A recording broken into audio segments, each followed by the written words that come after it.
Baik, bismillahirrahmanirrahim. Assalamualaikum warahmatullahi wabarakatuh.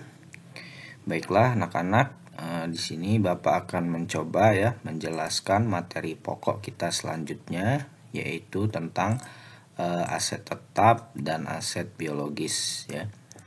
Nah, sebenarnya kemarin kan Bapak juga sudah sempat menyinggung ya, sebenarnya harusnya di sini ada satu lagi ya, yaitu aset yang berasal dari evaluasi dan eksplorasi sumber daya alam ya, atau sederhananya itu adalah aset pertambangan ya. Nah, tapi itu nanti kita skip dulu ya. Nanti itu akan Bapak tambahkan di materi pokok kita berikutnya, yaitu bersamaan dengan properti investasi ya. Sehingga di sini pokok bahasan kita adalah aset tetap dan aset biologis dulu. Ya. Oke. Nah, di sini kita akan coba belajar ya bagaimana sih sebenarnya pengakuan dan pengukuran aset tetap ya dan juga aset biologis jika berdasarkan pada standar yang ada ya, standar akuntansi keuangan yang ada. Yang seperti kita ketahui untuk aset tetap ya anak-anak ya, standar akuntansi keuangan utamanya adalah PSAK 16 ya. Sedangkan untuk aset biologis ya, ini ada di PSAK 69 tentang agrikultur ya. Nah, di sini ya aset biologisnya yang Bapak bahas itu ya tentang aset biologisnya ya, bukan produknya ya. Produk agrikultur ya. Itu bukan itu, tapi aset biologisnya ya. Karena sebenarnya aset biologis ini mirip sifatnya ya sebenarnya dengan aset tetap tuh hampir mirip ya. Ya kalau misalnya dia adalah perusahaan bisnisnya agrikultur, ya pasti punya dia yang namanya aset biologis ya. Entah itu nanti aset biologisnya wujudnya itu binatang atau hewan ternak ya, atau bisa juga wujudnya adalah tanaman ya. Entah itu tanaman produktif ya, ataupun tanaman musiman ya, ataupun tanaman tahunan ya. Nah, itu bervariasi ya, tergantung apa yang diolah oleh perusahaan ya. Baik, pertama tentang aset tetap dulu ya. Apa sih sebenarnya aset tetap dan aset biologis ini ya, secara definisinya ya. Nah, kalau kita lihat dari sini definisinya, aset tetap itu adalah aset yang punya wujud ya, terus dimiliki dan digunakan untuk proses produksi ya, atau digunakan sebagai penunjang ya dalam proses pemberian jasa, atau bisa juga direntalkan kepada pihak lain ya kalau dia misalnya bisnisnya jasanya jasa penyewaan ya, atau digunakan untuk tujuan administratif atau perkantoran ya. Jadi sederhananya di sini dimiliki, nah, terus dipakainya untuk apa ya? Untuk memberi jasa, untuk produksi ataupun kegiatan administrasi. Nah, berikutnya ciri-cirinya lagi, aset yang bisa didefinisikan sebagai aset tetap ya. Itu dia bakal dipakai dalam waktu yang lama ya. Dan manfaat ekonominya atau kegunaannya tuh ya akan habisnya itu dalam waktu yang lama. Ya paling singkat itu 2 tahun lah ya, atau 2 periode operasi perusahaan. Yang jelas lebih dari 1 periode lah ya. Nah, itu adalah karakteristik yang ada sehingga bisa dia menjadi definisi sebagai aset tetap ya. Ini acuannya adalah PSAK 16 ya. Nah, terus aset biologis apa sih sebenarnya ya? Nah, di sini kalau menurut PSAK 69 intinya adalah aset yang punya wujud. Nah, bentuknya itu hewan dan tanaman. Ya. Sebenarnya hewan dan tanaman ini juga ya sama sih seperti aset tetap ya. Mereka memiliki ini ya untuk pasti digunakan untuk menciptakan ini ya pendapatan ya. Entah itu dia mau diternak kalau hewan ya. Kalau tanaman itu untuk dibudidayakan ya, nanti dijual hasilnya ya. Yang jelas ini aset biologisnya itu mirip seperti aset tetap ya. Nah, terus anak-anak ya, apa sih sebenarnya bagaimana ketentuan pengakuan dua aset ini ya. Bagaimana dia sudah bisa diakui lah jelasnya ya. Nah, pertama aset tetap nih. Ya. Bagaimana prosesnya sebuah aset itu bisa diakui sebagai aset tetap ya? Pertama jelas dia memenuhi definisi aset tetap ya. Berarti sesuai dengan definisi ini ya. Kedua, secara jelas kemungkinan besar entitas akan memperoleh manfaat ekonomi di masa depan. Ya berarti jelas ya. Ada manfaat ekonomi yang akan mengalir jika dia menguasai atau memiliki aset tersebut ya. Ada manfaat ekonominya. Dan itu secara jangka panjang ya. Nggak cuma setahun doang habis manfaatnya, enggak ya. Dan berikutnya bisa diukur ya. Jelas dia bisa diukur ya. Nah itu untuk aset tetap ya. Terus pengakuan aset biologis ya. Nah, aset biologis ini merupakan aset yang sudah bisa diakui itu kalau dia sudah dikendalikan ya. Dan yang kedua sama ya seperti aset tetap, ya jelas dia ada manfaat ekonominya ya. Nah ketiga secara jelas dapat diukur secara handal. Nah itu ya. Nah ini syaratnya dia bisa diakui. Nah, di sini saya mau jelaskan juga ya, memperjelas lagi anak-anak ya, terkait aset biologis. Ya. Nah, aset biologis ini kan masih dia secara umum ya anak-anak ya. Aset biologis ini hewan ataupun tanaman. Nah, tapi aset biologis ini perlu kita ketahui, dia itu bisa produk agrikultur ya, ataupun aset biologisnya ya. Aset biologisnya itu adalah aset yang menghasilkan produk agrikulturnya ya. Misalnya sapi itu produk agrikulturnya dari aset biologis itu adalah ya bisa jadi susu ya.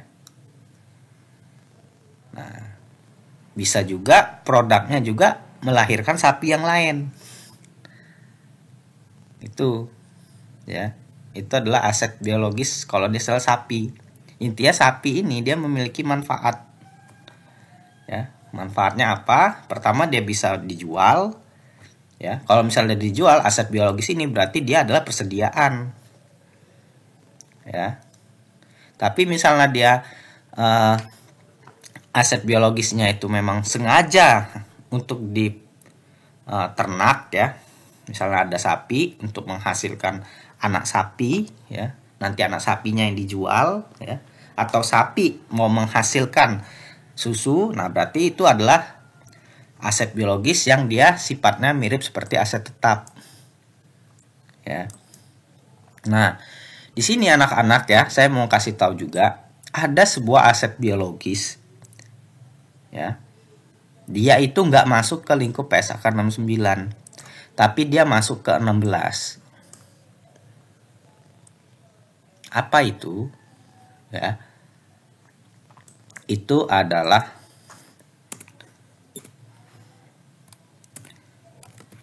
bearer plant atau nama lainnya adalah tanaman produktif. Nah,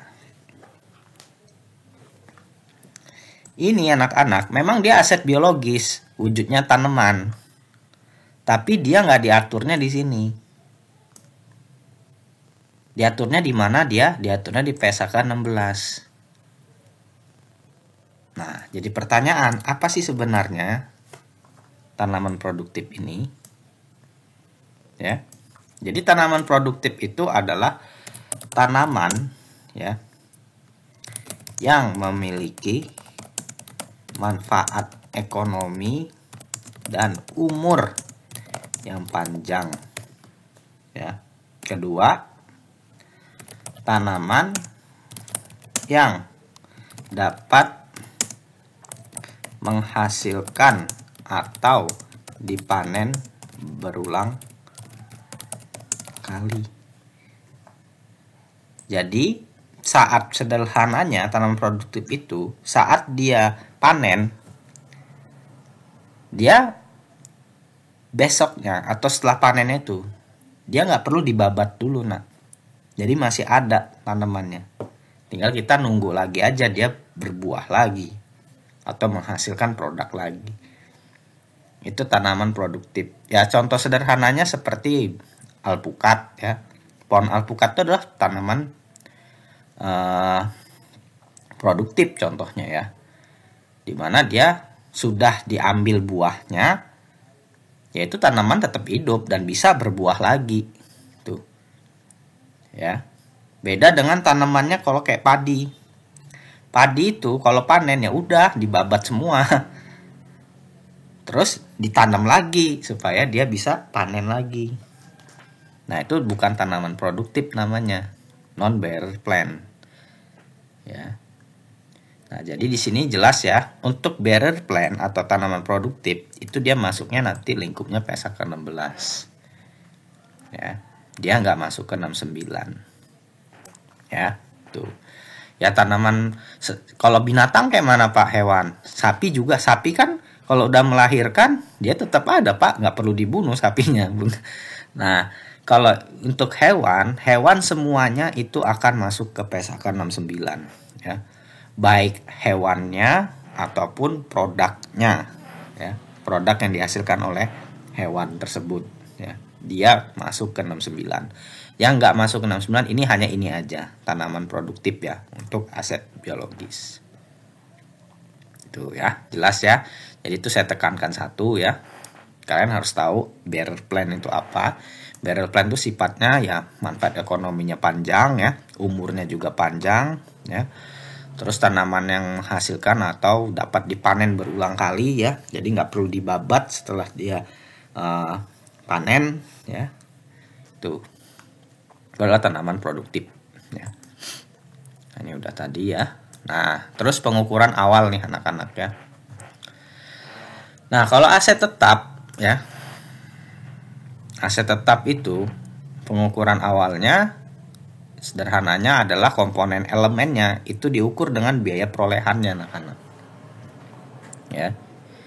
Jadi semua biaya yang dikeluarkan hingga ya sampai itu asetnya itu bisa dipakai sebagaimana mestinya, apa aja ya dikeluarkan, uang kas dan secara kas apa aja yang dikeluarkan ya, biayanya apa aja, itulah untuk dasar pengukuran di awal aset tetap ya.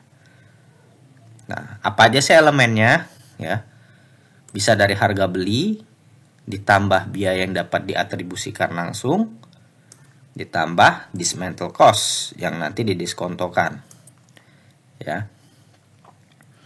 Kalau harga beli jelas ya anak-anak ya, kalau misalnya dia aset tetapnya tuh dapatnya dari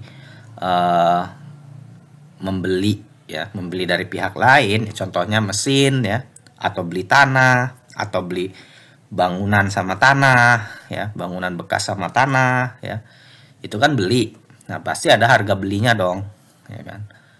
Nah harga beli ini nanti kan ada yang menempelnya juga di situ, ada pajaknya ya kan. Nah pajaknya ini sama kayak persediaan ya, yang boleh ditambahkan di harga beli ini hanya pajak yang tidak bisa dikreditkan. Yang bisa dikreditkan nggak boleh masuk ya, hanya yang tidak dikreditkan ya. Terus harga beli ini juga harus disesuaikan dengan ya, kalau dia ada diskon ya harus dikurangin harga belinya ya. Tuh ini kalau misalnya beli, kalau aset tetapnya diperoleh dari beli ya pasti ada ini harga beli, ini komponen elemen dari biaya perolehan ya. Nah terus biaya perolehan itu apalagi? Biaya yang dapat diatribusikan langsung. Nah, ini adalah biaya yang dikeluarkan anak-anak ya, untuk menyiapkan sehingga aset yang kita beli itu bisa kita pakai, kita terima, kita akui. Ya. Apa aja? Ya, contoh ya paling sederhananya biaya yang dapat diatribusikan langsung ya. Misalnya kalau kita beli barang ya, beli aset tetap, beli mesin, Contohnya ya biaya yang kita keluarkan untuk ngirim mesin itu ke tempat kita. Ya kalau nggak dikirim kan nggak bisa dipakai kan. Terus biaya misalnya mesin tadi untuk instalasinya, kostumisasi dengan kebutuhan kita. Nah, itu dimasukkan ke dalam biaya perolehan anak-anak. Ya. Karena tanpa install ya, dan kostumisasi dengan kebutuhan kita, ya aset tetap mesin tadi nggak bisa dipakai gitu loh. Jadi intinya biaya yang dapat diatribusikan langsung ini ya, biaya selain harga beli ya, itu dimana fungsinya adalah biaya yang dikeluarkan agar aset itu bisa dipakai, ya, siap dipakai, ya. Nah kalau misalnya Pak, kalau aset tetap yang dibangun misalnya, ya dia ngebangun bangunan, pasti yang biaya perolehannya ini, ya, ini hanya ini aja, atau mungkin sama ini dismantle cost. Itu kalau dia bangun sendiri. Yang kalau bangun sendiri kan berarti nggak ngebeli. Dia hanya biaya perolehan ini hanya komponennya ya ini berarti. Biaya yang dapat diatribusikan langsung. Karena membangun itu kan proses menciptakan aset sampai dia bisa dipakai, ya kan. Apa aja biayanya. Intinya yang relevan anak-anak ya. Relevan sehingga aset itu bisa dipakai. Ya misalnya kayak contoh ya anak-anak ya. Karena kita mau bangun ya, bangun gedung baru, ada upacara tuh biasanya upacara peletakan batu ya. Nah biaya-biaya yang dikeluarkan untuk upacara peletakan batu tuh nggak masuk ke biaya komponen biaya ini ya, karena dia nggak relate dalam proses membuatnya ya. Itu hanya seremoni aja. Sebenarnya tanpa seremoni pun ya bisa, ini bisa dibangun ya. Contoh misalnya biaya yang dapat diatribusikan langsung untuk menciptakan aset tetap konstruksi ya, atau dibuat sendiri yang masuk misalnya menyiapkan lahan. Jadi sebelum dibangun tuh di lahan tanah yang mau kita bangun itu ada reruntuhannya, ada batu-batuannya, ada rumput-rumputnya. Nah, biaya-biaya yang dikeluarin untuk bersihin semuanya itu akan relate dengan ini, akan masuk. Kenapa ya? Kalau kita nggak ngebersihin rumput itu ya kita nggak akan bisa ngebangun. Nah itu ya jelas ya. Jadi ya biaya yang dapat diatribusikan langsung itu sederhananya adalah biaya yang dikeluarkan dan sangat penting ya untuk kebutuhan agar aset itu bisa dipakai atau bisa dibuat itu ya. Nah berikutnya ada biaya dismantle cost. Ya ini adalah masuk ke biaya perolehan. Nah, dismantle cost ini adalah biaya-biaya apa ya? Kalau sederhananya misal ya, kita sudah membangun sebuah pabrik ya. Anggaplah udah punya pabrik. Nah, terus hak guna bangun kita ya, perusahaan kita ya, HGB-nya itu udah habis masanya dan nggak kita perpanjangan. Ya, otomatis kan kita nggak punya hak lagi tuh membangun yang namanya bangunan di atas tanah tersebut. Nah di sini saya mau jelasin juga ya, HGB itu adalah hak guna bangun. Berarti kalau PT anak-anak ya, ini buat ini juga, PT itu nggak boleh punya tanah ya, itu menjadi hak milik. Dia bolehnya hak guna bangunan, hak guna usaha. Hak guna usaha itu misalnya kalian tanah itu mau dipakai untuk bikin perkebunan misalnya. Kalau hak guna bangun ya berarti tanah itu boleh kalian bangun gedung atau bangun pabrik misalnya ya. Nah, batas penguasaan tanah perusahaan yang berbentuk PT ya. Ini PT itu hanya HGB itu mentok ya. Dan itu pun ada waktunya. Jadi kalau perusahaan itu beli tanah, itu tuh bukan jadi milik dia. Tapi dia hanya punya yang namanya hak guna bangun tadi atau hak guna usaha, tergantung sertifikatnya apa tanah itu. Yang jelas nggak boleh hak milik. Kalau hak milik itu jadi punya itu perusahaan, risiko manfaatnya udah murni punya perusahaan. Dan itu nggak boleh kalau di negara kita ya. Untuk perseroan terbatas ya. Nah, itu ya tadi itu yang maksudnya ya. Nah, jadi kan kalau udah bangun, ya udah kalau HGB-nya nggak diperpanjang perusahaan, ya udah pemerintah itu punya hak pemerintah, punya negara tanahnya. Nah, disitulah kalau misalnya nanti kalau dia udah selesai, mau nggak mau ya bangunan itu akan kita rubuhkan, kita bersihin sampai itu tanah itu bersih. Dan ngerubuhin itu ada biayanya anak-anak. Ya, ngerubuhin, ngebersihin itu ada biayanya. Itulah yang namanya dismantle cost itu. Ya. Ibaratnya biaya restorasi, ya. Dibersihin lagi. Dan ini pasti nanti akan ada ya, yang pasti ada itu pertambangan nanti. Ya, kita udah buat itu namanya settlement untuk pertambangan. Ya setelah itu selesai, penambangannya habis, ya udah harus dibersihin semuanya sesuai dengan wujudnya sebelum kita bangun tuh untuk nambang ya. Itu namanya dismantle cost. Jadi ini masuk ke bagian dari biaya perolehan. Ya. Itu. Nah, ini untuk pengukuran awal aset tetap jika mengacu ke PSAK 16. Ya. Berikutnya ada aset biologis ya. Aset biologis ini ngukurnya anak-anak ya. Dia mau dia beli ya, mau dia nanam sendiri ya, itu pakai nilai wajar dikurangi biaya untuk menjual ya. Nah, tapi di sini PSAK 69 itu membuat sebuah keterangan pengecualian anak-anak. Jadi sebenarnya di sini ada solusi atau alternatif ya. Kalau nilai wajar tidak ada, bisa pakai biaya perolehan. Nih, ingat ya.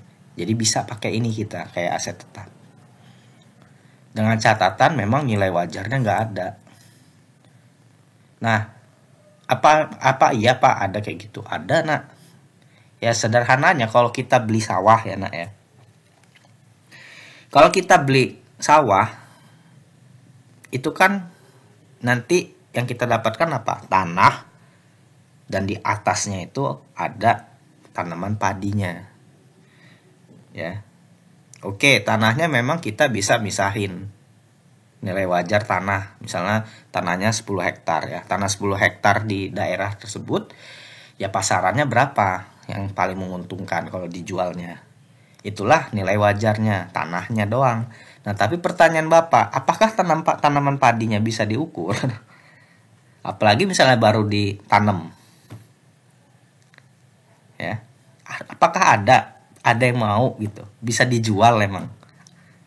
Tanaman padi yang baru kita tanemin tuh misalnya, baru setengah bulan lah dari dia ditanemin. Nggak ada.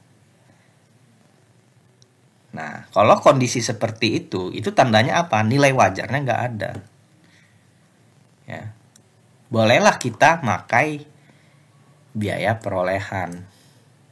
Jadi berapa tuh nilai sawah yang kita beli? Ya udah pertama dihitung dari pertama tanahnya dulu. Jelas tanah dan sawahnya itu kan terpisah. Barulah dari tanahnya ketahuan, ya berarti sisanya itu adalah nilai dari tanaman padinya. Jika berdasarkan pada biaya perolehan. Misalnya belinya 10 hektar 1 miliar. Tanah 10 hektar di daerah situ misalnya 700 juta. Berarti tanahnya nilainya ya 100 juta kalau berdasarkan harga belinya ya. Nah, terus ya sisanya 300 juta itu menjadi nilai dari tanaman padinya jika mengacu ke biaya perolehan. Itu. Ya. Nah, kalau misalnya dia punya nilai wajar, nah itu lebih sederhana, lebih mudah kita, ya. Nah, ini nanti kita akan coba ilustrasikan ya, biar kita lebih memahami ya. Oke, nah ini ya. Nah, oke. Pertama kita coba belajar untuk pengakuan awal ya, aset tetap dulu ya. Di sini ada ilustrasi anak-anak contoh ya. Dimana di sini pada 10 Juni ya, intinya mon membeli gedung pabrik tua dan satu paket dengan tanahnya, di mana tanahnya itu luasnya 800 meter persegi ya. Harga belinya itu 2 miliar ya. Ya. Nah, dia tuh dibayarnya nanti setelah proses administrasi ya, udah balik nama dan lain-lainnya itu udah beres ya, baru akan dilunasin tuh sama si Monmon Corporation 2 miliarnya. Nah, di sini kan diketahui ya, harga tanah di wilayah tempat dibelinya tadi ya, kalau misalnya beli tanah doang ya, itu tuh harga pasar yang berlaku yang paling menguntungkan ya, intinya harga pasar yang paling menguntungkan lah, harga jualnya itu adalah 1,2 miliar ya. Nah, selain harga beli ya, untuk membeli ini 2 miliar ini ya, perusahaan juga itu ngeluarin dana anak-anak ya, untuk keperluan ya membayar biaya PPAT ya, jabat pembuat akte tanah ya, ya untuk ngurusin tanahnya lah. Ini tuh tanahnya ya, karena kan kunci di sini adalah tanahnya anak-anak kalau PT itu ya. Dan jasa notarisnya 25 juta. Jadi ada selain harga beli ini ya, itu juga ada lain-lainnya ya, terkait dengan administrasinya ya, untuk tanahnya. Nah, terus juga perusahaan itu nanti bakal ngeluarin duit ya untuk reparasi dan menyetel gedungnya. Namanya gedung tua, kan belum sesuai dengan kondisi yang diinginkan perusahaan kan, berarti gedungnya itu harus direparasi dulu dan total biayanya 100 juta. Selesainya itu 1 minggu setelah secara hak legalnya ya tanah itu sudah beralih ke perusahaan ya. Nah, di sini hak sertifikat hak guna bangunan HGB-nya perusahaan itu ya terbit 20 Juni. Nah, sederhananya ya anak-anak ya, saat sertifikat hak ini sudah keluar ya, yaitu ya udah tanah itu udah dikendalikan sama si perusahaan, dari kendalikan PT Monmon, dan Monmon sudah bebas membangun kayak apa aja di atas tanahnya, itu boleh aja ya. Nah dari ilustrasi ini, kapan aset tetap itu diakui ya? Nah, untuk kita menjawab ini anak-anak, nah di sini kita dari transaksi ini harus mengidentifikasi dulu aset tetap apa aja sih sebenarnya yang nanti bakal muncul ya. Nah, di sini dia membelinya itu satu paket anak-anak ya. Tanah sama gedung pabrik tua. Ya, meskipun gedung itu dibangun di atas tanah ya, dan bagian nempel, gedung itu nempel di tanah. Tanah sama gedung itu merupakan aset tetap yang terpisah. Ya. Dari bentuknya aja udah beda, sifatnya, karakternya udah beda mereka berdua ya. Meskipun sama-sama aset tetap. Sehingga di sini ada dua aset tetapnya anak-anak ya. Di sini tanah sama gedung. Ya. Sepaket ini 2 miliar. Nah, berarti di sini kita harus mengalokasikan harga beli ini ya. Nah, itu nanti deh untuk jawab yang ini. Nah, pertama berarti kapan nih diakuinya ya. Jadi udah tahu ya tanah sama gedung. Nah, diakuinya itu saat sudah jelas ya, harus aset tersebut dikendalikan. Dikendalikan di sini berarti ya saat sertifikat hak guna bangunan itu sudah terbit, namanya ya nama PT Monmon ini. Berarti 20 Juni itu sudah diakui sama si Monmon ya. Berapa nilai aset tetap yang akan diakui? Nah, ini berapa nilainya? Nah, di sini kan ada dua, tanah sama gedung. Nah, yang menjadi pertanyaan, tanah berapa, gedung berapa nanti nilainya? Itu kan. Nah. Oke, di sini harganya itu 2 miliar. Pertama harga beli ya.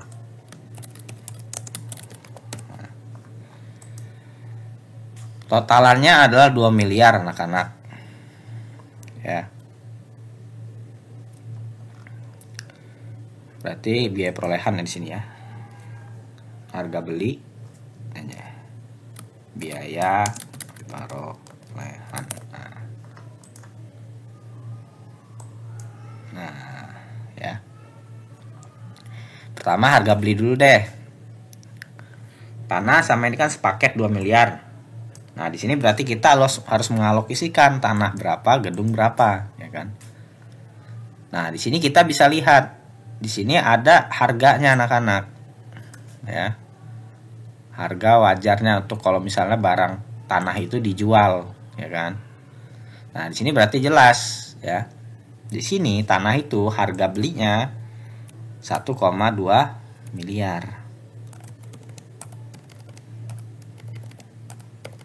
Nah, ya. Berarti sisanya harga beli ini 2 miliar tadi, 800 juta itu adalah harga beli bangunan gedung tua ini. Nah, totalnya ini kan 2 miliar. Nah,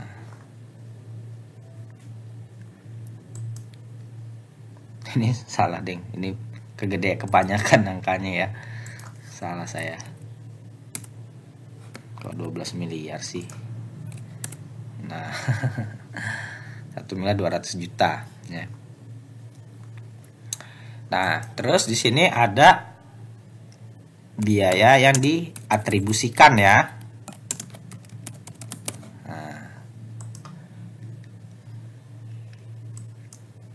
Nah, apa aja di sini yang biaya atribusikan yang bisa dimasukkan ke tanah atau gedung? Ada nggak biaya-biaya lainnya? Nah, di sini jelas ya. Pertama untuk tanah nih. Ada biaya-biaya lain yang diperlukan sehingga tanah itu bisa murni dikendalikan oleh si perusahaan ya. Sampai memunculkan ini nih, sertifikat hak guna bangunan atas tanah ini ya, HGB-nya sampai nongol. Apa aja? Nah, di sini kan sudah jelas. Selain harga beli, mengeluarkan dana untuk keperluan bayar biaya PPAT, pejabat pembuat akte tanah. Nah, terkait pengurusan administrasi tanah sama jasa notarisnya. Ya. Nah, berarti di sini untuk tanah ada biaya PPAT sama notaris 20 juta ditambah 25 juta. Nah, berarti di sini ada 45 juta biaya atribusi untuk tanahnya. Nah, ya. Terus gedung. Nah, gedung ini di sini jelas. Selain itu, agar gedung dapat digunakan perusahaan, nah, berarti kan pas dia dibeli ini sebenarnya belum bisa dipakai kan? Nah, tapi pas dibeli, dia langsung mengeluarkan uang agar itu bisa dipakai di masa depan nanti. Ya. Untuk reparasi sama penyetelan.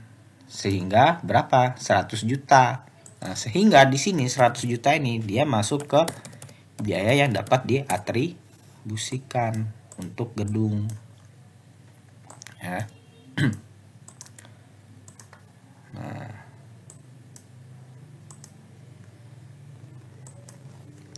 Nah, terus dismantling cost ada nggak di sini? Di sini tidak dijelaskan ya dismantling cost karena juga di sini ada niat perusahaan untuk memperpanjang ya. Jadi akan terus diperpanjang bisa jadi ya. Jadi di sini nggak ada estimasi dismantle cost-nya tanah maupun gedung. Dismantle cost ini pasti ada biasanya di pertambangan anak-anak ya. Itu pasti ada ya. Oke, jadi inilah nilainya nanti. Jadi biaya perolehan untuk tanah adalah ini. Ini untuk bank gedung adalah 900 juta. Totalnya jadi 2.145 juta. Tuh, ya. Nah, inilah pengukuran aset tetap ya. Dengan menggunakan dasar pengukurannya adalah biaya perolehan. Nah, terus yang biologis gimana, Pak? Nah, Nah, ini kasih contoh ya. Nah, kalau biologis kan rumusnya adalah nilai wajar dikurangi biaya menjual. Ya. Nah, di sini 30 Maret Monmon telah menerima pesanan. Ya, jadi dia mesan tuh 100 ekor anak sapi. Umurnya baru 2 bulan. Ya. Yang dibeli dengan harga belinya, ya, harga belinya dulu ya, pada saat dipesan itu 300 juta. Nah, mesennya tuh kapan? Itu 1 Februari 2022. Jadi 1 Februari itu mesen 100 ekor anak sapi dengan harga dealnya 300 juta ya. Harga belinya ini ya. Selain itu, PT Monmon juga membayar biaya angkut dan pengantaran sapi. Nah, diangkutlah tuh sapinya 10 juta sampai ke peternakannya si Monmon. Nah, diketahui saat dia nyampe tuh ya 30 Maret, ini bukan pas 1 Februari ya, tapi 30 Maret, harga anak sapi yang umur 2 bulan itu ya, kalau menurut harga pasar di wilayah PT Monmon ya, yang paling menguntungkan itu adalah dijualnya 3.100.000 ya. Dan ini termasuk dan biaya kirim ya, dan angkut atau tarif angkut untuk ngirim sapi ya, rata-rata kalau per ekor itu mereka mintanya 100.000 jasa ngirimnya ya. Berapakah nilai aset biologi sapi yang diakui per 30 Maret? Nah, yang bisa diakui di awal tuh berapa nih nilainya ya. Nah, ini beda nak, dia bukan 300 juta ini. Kalau 300 juta ini adalah sesuai dengan harga beli di kontraknya. Ya kalau memang kalau dia harga beli ya, harga kalau misalnya dengan biaya perolehan, ya berarti rumusnya 300 juta ini ya, ditambah 10 juta biaya mengantarnya. Ini adalah atribusinya ya. Ini harga beli, ini atribusi. Ya, jadi 310 juta nilai 100 ekor sapinya. Nah, tapi beda kalau misalnya dia diukurnya berdasarkan nilai wajar dikurangi biaya menjual. Jadi yang dilihat itu bukan harga beli ininya, tapi harga saat dia diakuinya 30 Maret ini. Ya. 30 Maret ini kan harga di wilayah tempatnya Monmon itu yang berlaku menurut harga pasarnya yang paling menguntungkan itu dijualnya 3.100.000. Berarti inilah harga wajarnya per ekor anak-anak. Ya. 3.100.000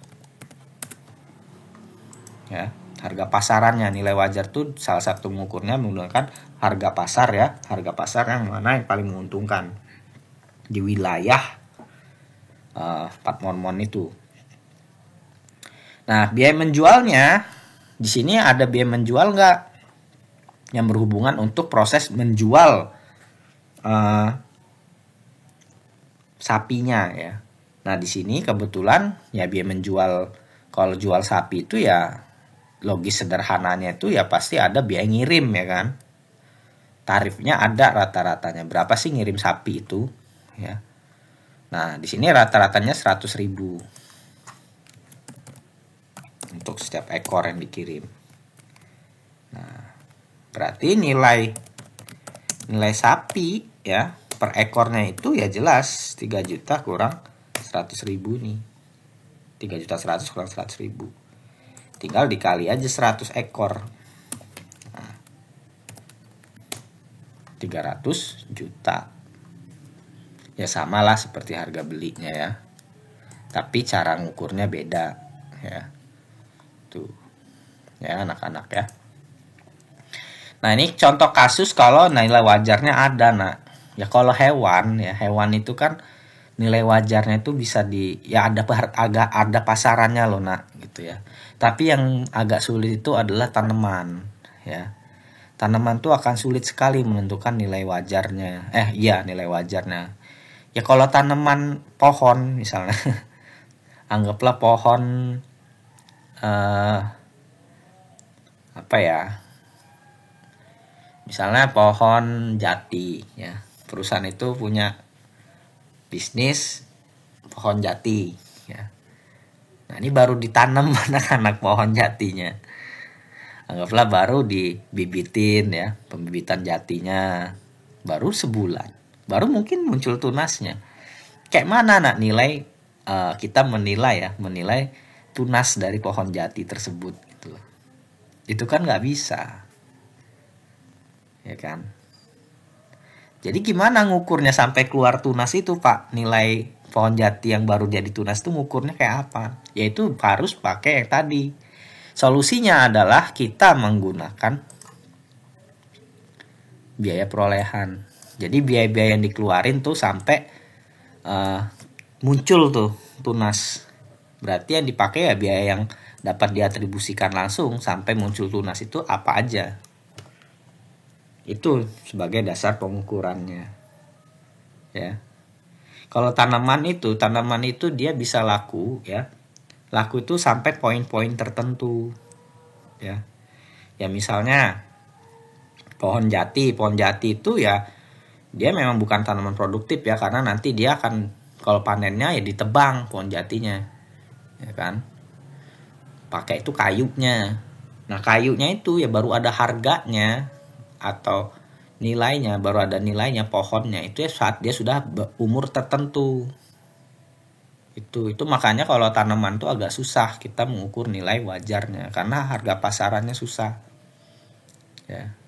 Tuh, makanya dikasih solusi. Kalau nilai wajar nggak ada, ya bisa pakai biaya perolehan.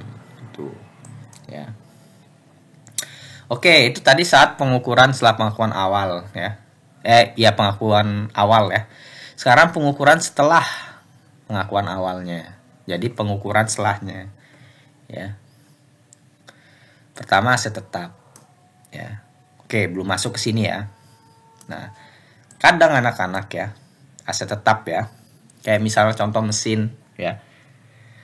Mesin itu mungkin atau enggak yang sifatnya elektronik ya. Kayak komputer deh contohnya ya anak-anak ya. Komputer itu kan masuk ke aset tetap juga tuh. Komputer itu kan sebenarnya bisa di-upgrade ya. Atau rumah atau gedung kantor itu kan bisa direparasi juga anak-anak ya. Pasti akan timbul pertanyaan, efek reparasi itu apa? Efek upgrade dan reparasi pasti kan dampaknya membuat aset lebih baik kan. Aset lebih baik ini ya bisa nanti asetnya manfaat ekonominya jadi bertambah ya. Nambah manfaat ekonomi ya. Pasti bisa jadi ya. Dan nilainya performa naik. Nah, kalau kondisinya seperti ini terjadi ya. Misalnya efek upgrade dan reparasi ya. Itu biaya yang dikeluarkan boleh ditambahkan ke nilai tercatat aset. Nah, ya. Jadi misalnya komputer di-upgrade ya 100 juta misalnya untuk semua ya. Komputer servernya di-upgrade tuh 100 juta, terus nilai tercatatnya sebelumnya 200 juta ya. Nilai tercatat itu adalah biaya perolehan dikurangi akumulasi penyusutan ya.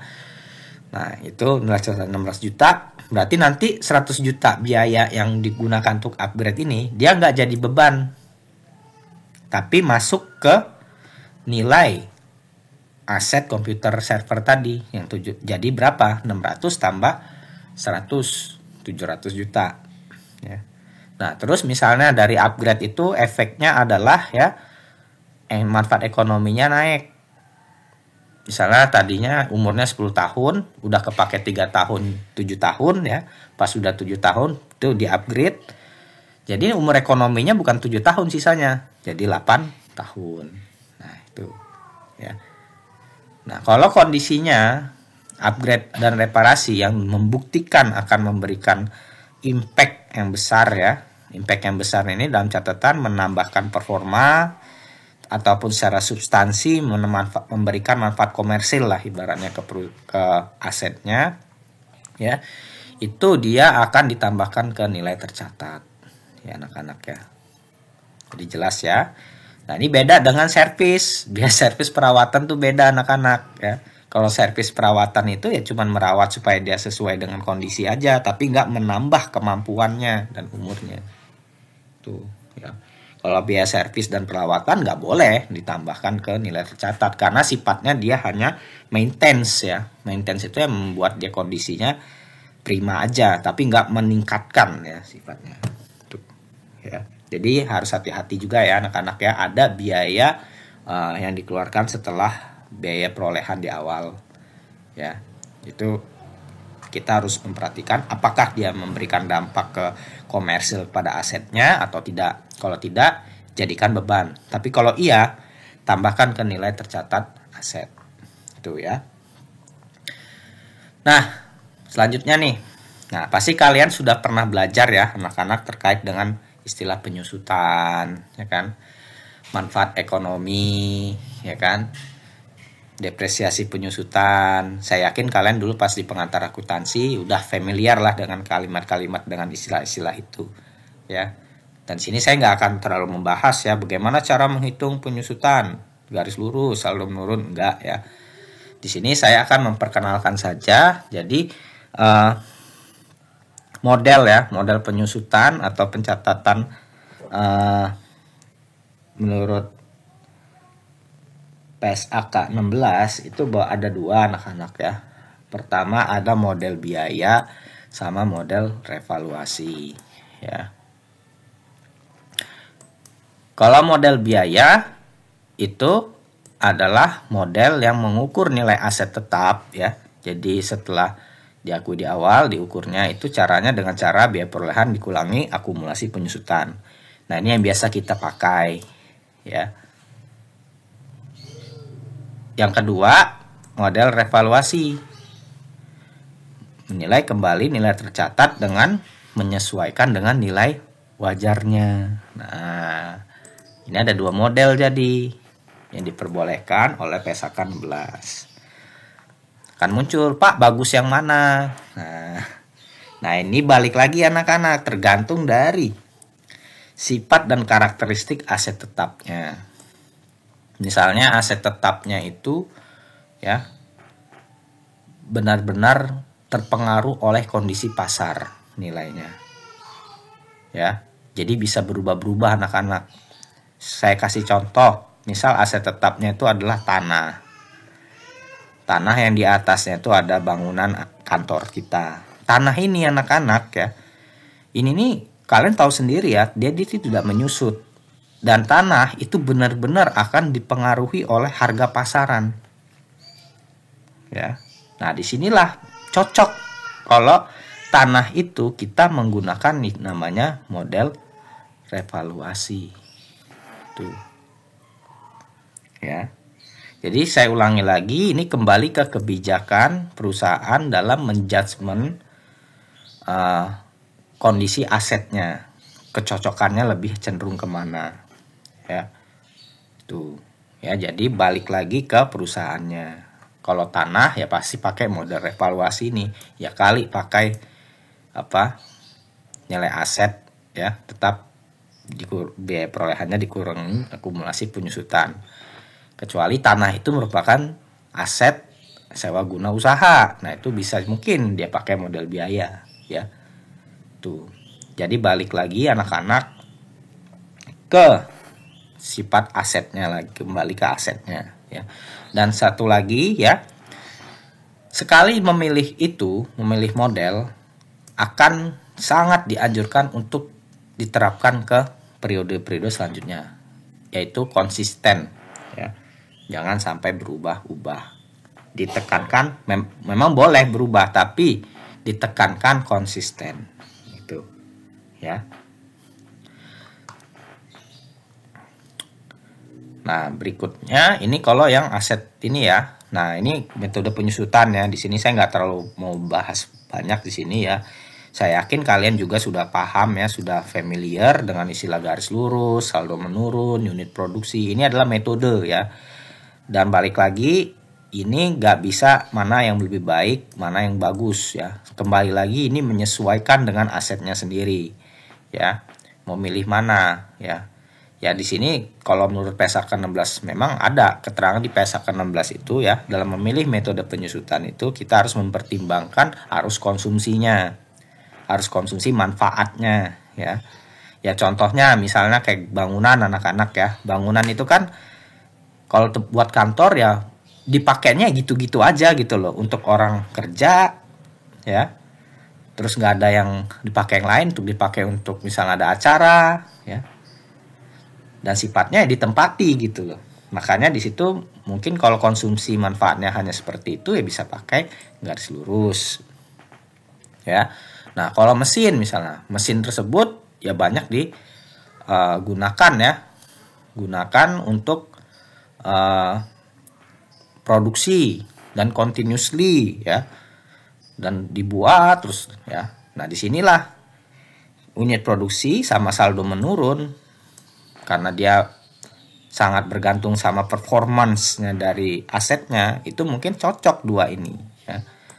Nah, jadi balik lagi ya anak-anak ya. Jadi tidak ada yang mana baik, mana yang lebih bagus. Semua menyesuaikan dengan asetnya sendiri, pola konsumsi. Tuh ya. Nah, terus aset biologis. Nah, ini anak-anak ya. Aset biologis ini ya.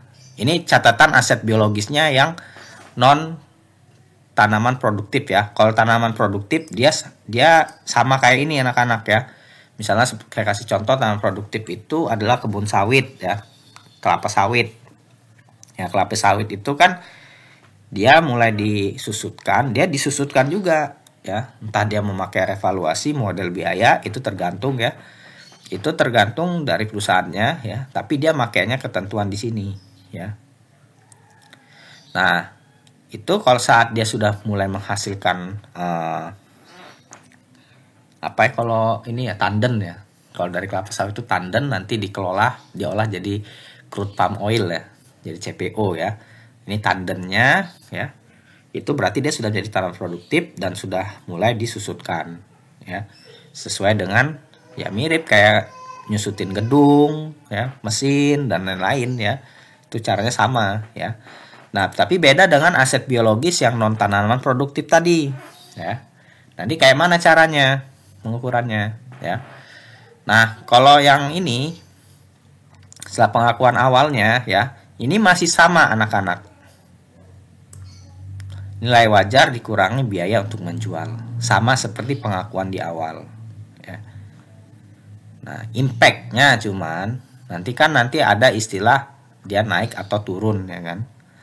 Nah, naik atau turunnya, nah kalau naik nanti akan langsung diakui di laba tahun berjalan ya, sebagai laba kenaikan.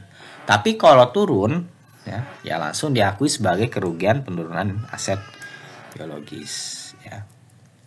Oke, di sini akan kita coba ya, ada ilustrasi anak-anak ya, biar kalian paham juga.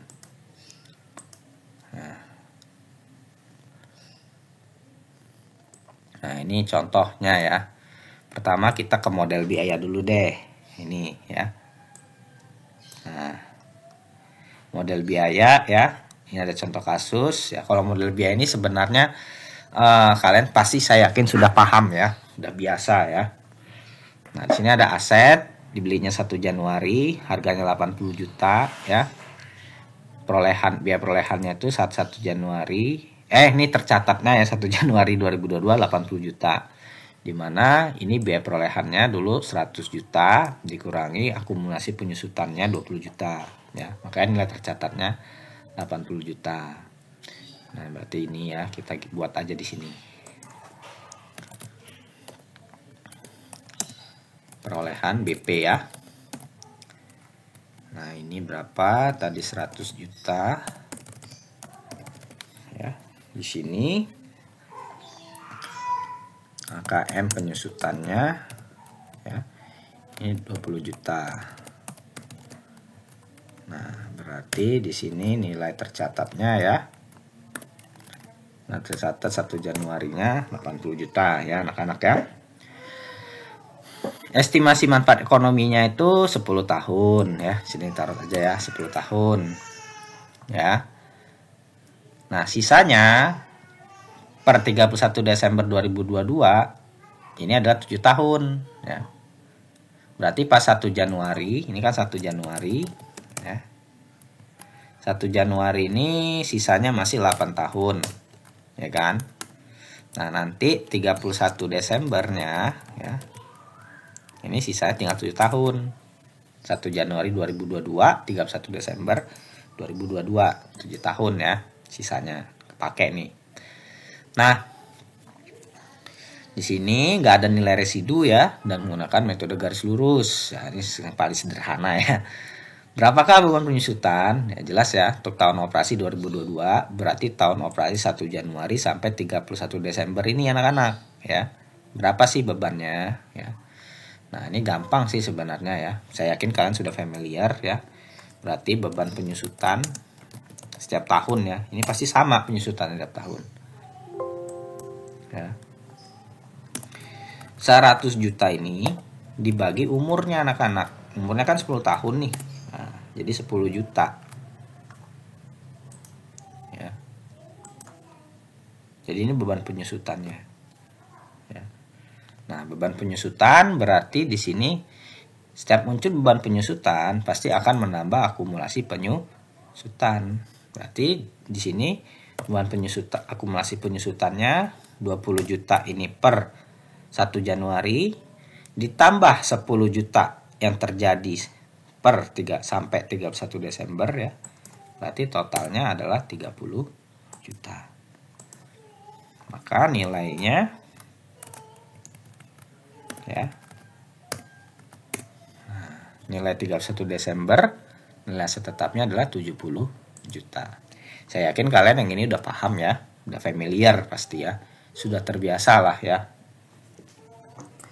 Modal biaya. Sebentar ya. Ini mana sih ininya?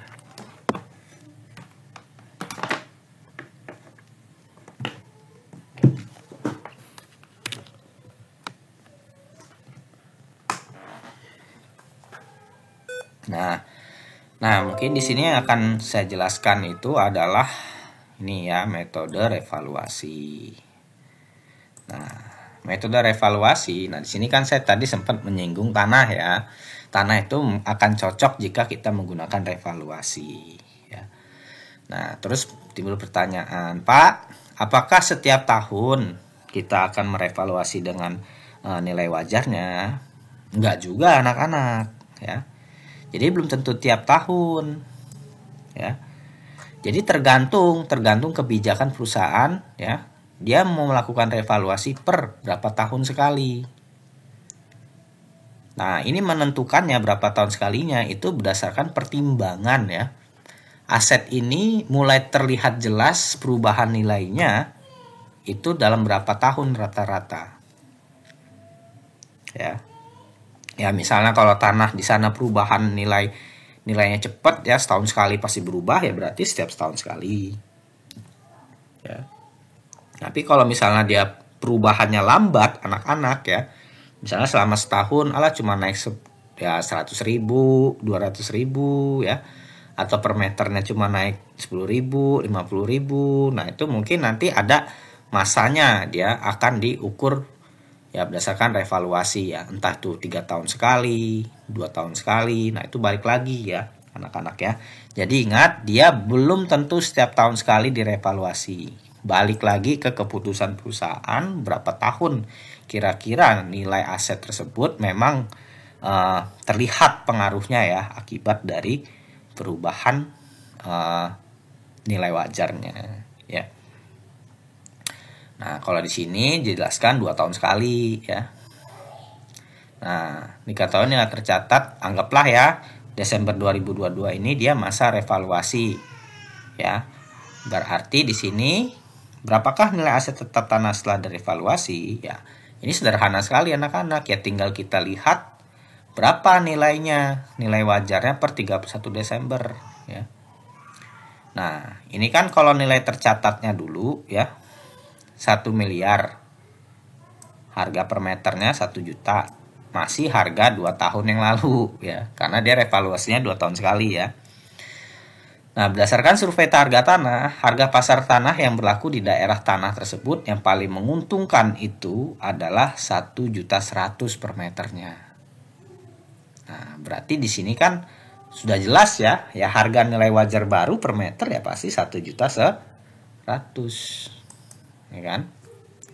1.100.000. Nah, tinggal kita kalikan saja berapa meter punyanya ya. 1.000 meter 1 hektar. Berarti di sini nilai barunya tanah itu adalah 1.100.000.000 ya. Berarti naik kan? Nah, di sini terjadi kenaikan kan? Karena sebelumnya kan 1 miliar. Berarti naik berapa? 100 juta.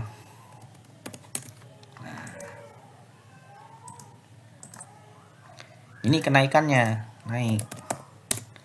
Tadinya 1 miliar, jadi 1 miliar 100.000, 100 juta. Jadi naik 100 juta. Nah, kenaikan ini akan dilaporkan di mana, Pak? Akan diakui di mana? Jelas, dia akan masuk dan dilaporkan di OCINA.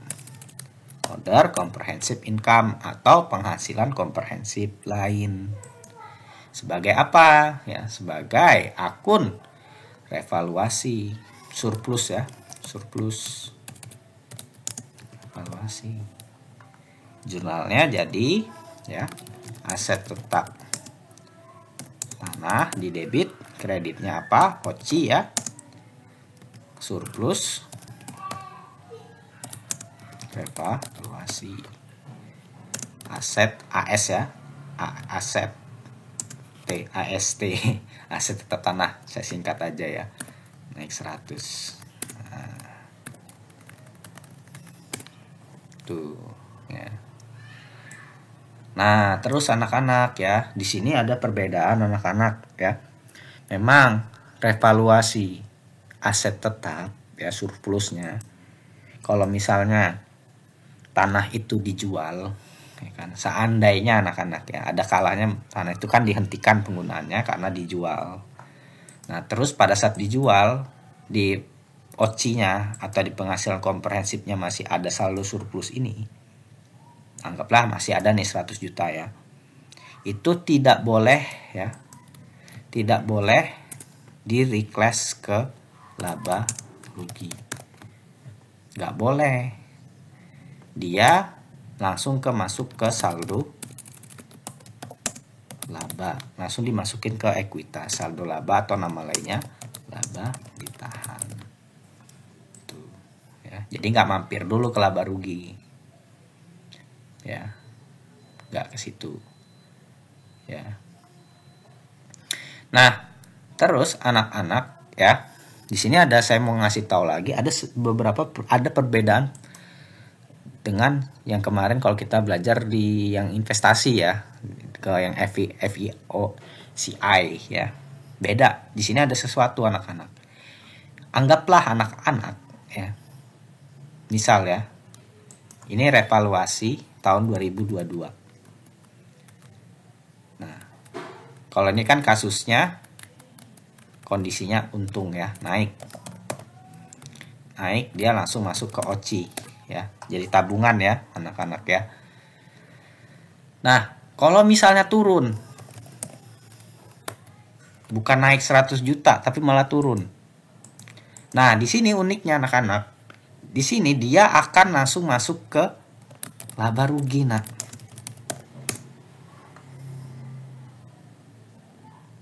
Ya. Kalau naik dia masuk ke OCI. Kalau turun dia masuk ke laba rugi langsung. Tapi dengan catatan, anggaplah saldo ini kondisinya ya, kondisi ini terjadi kalau saldo OCI kosong. Jadi nggak benar-benar anggaplah ini revaluasi awal lah ya. Awal itu baru direvaluasi langsung turun misalnya. Turun ini langsung naik langsung masukin ke laba rugi. Nah, terus misal anak-anak dia 2024. Anggaplah dia naik, nak. Ya. Naik jadi 110 juta misalnya. Misal ya. Nah, di sini nanti sebelumnya ini kan turunnya 100 ya. 100 juta ya. Anggaplah kita pakai ini. Turun 100 juta. Langsung masuk ke laba rugi ya kan. Nah, anggaplah di sini dia tahun 2024 naik, nak. Plus 110 juta. Ini dilaporkannya kemana? Nah, di sini di 2024 kita harus melaporkan dulu ke laba rugi, nah. Sebesar 100 laba rugi 100 juta. Karena sebelumnya kita rugi berapa? 100 juta. Barulah sisanya OCI naik 10 juta. Nah, di sini ada saldo tabungan kita 10 juta di OCI. Gitu. Ya.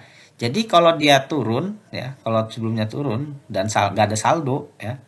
Nah, terus kebetulan naik, berikutnya naik. Nah, kenaikannya itu kita nutupin dulu penurunan di laba rugi sebelumnya. Ya. Ini naik posisinya ya. Ini dibagi 2 aja, salah saya ini ya. Serta naik cuy, tulisannya naik. Nah. Turun 100. Nah. Tuh ya. Nah, anggaplah 2026. Lanjut lagi. Nah, ini ini turun lagi nih. 90, misal turun 100 lagi, balik lagi jadi 100 juta misalnya. Turun 100, turun 10 juta deh misalnya ya. Aduh, kok dia malah ini sih. Turun 10 ya. Nah, kalau misalnya turun 10 ya. Di sini kita akan mengambil dari saldo OCI-nya. Nah, ini kan ada saldo OCI nih 10 juta. Ya kan? Nah, di sini berarti saldo OCI-nya keambil minus 10 juta. Kok jadi 0 sih? Ini aja 10 juta ya. Saldo OCI-nya jadi 0. Lah Pak, misalnya kalau misalnya dia minusnya 11 juta Pak. Nah, ini kan melebihi tabungan OCI-nya sebelumnya ya. Sejutanya kemana? Nah, ke rugi. Rugi di laba rugi. Rugi PL lah saya sebutannya ya. Kalau tadi laba, ini rugi. Nah, itu masuk ke laba rugi dia. Nggak ditabung ke defisit surplus, defisit OCI nggak. Ya. Gitu. Ya. Jadi kita harus menghabiskan dulu. Ya. Nah, di sini kan sisanya nih, sisa ada 1 juta ya di sini. Rugi PL 1 juta. Ya. 1 juta. Ini masukin sini salah saya ya. Nah, misalnya anggaplah 2028. Di sini naik lagi anak-anak. Ya, misalnya anggaplah naiknya 2 juta ya.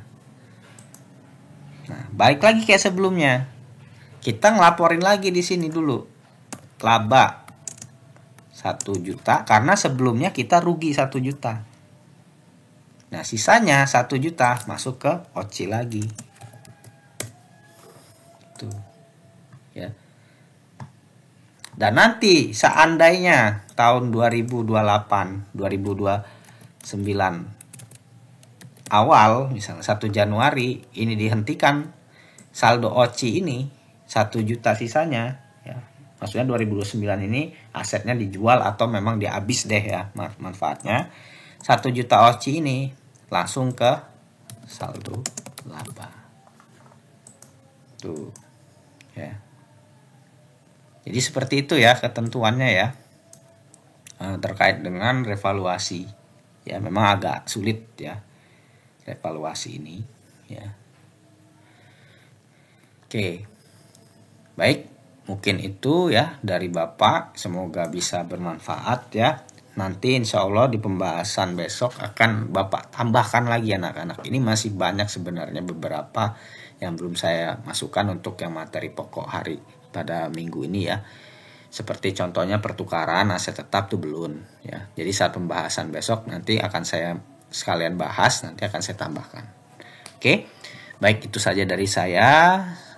Semoga bermanfaat untuk kalian. Saya akhiri, wassalamualaikum warahmatullahi wabarakatuh.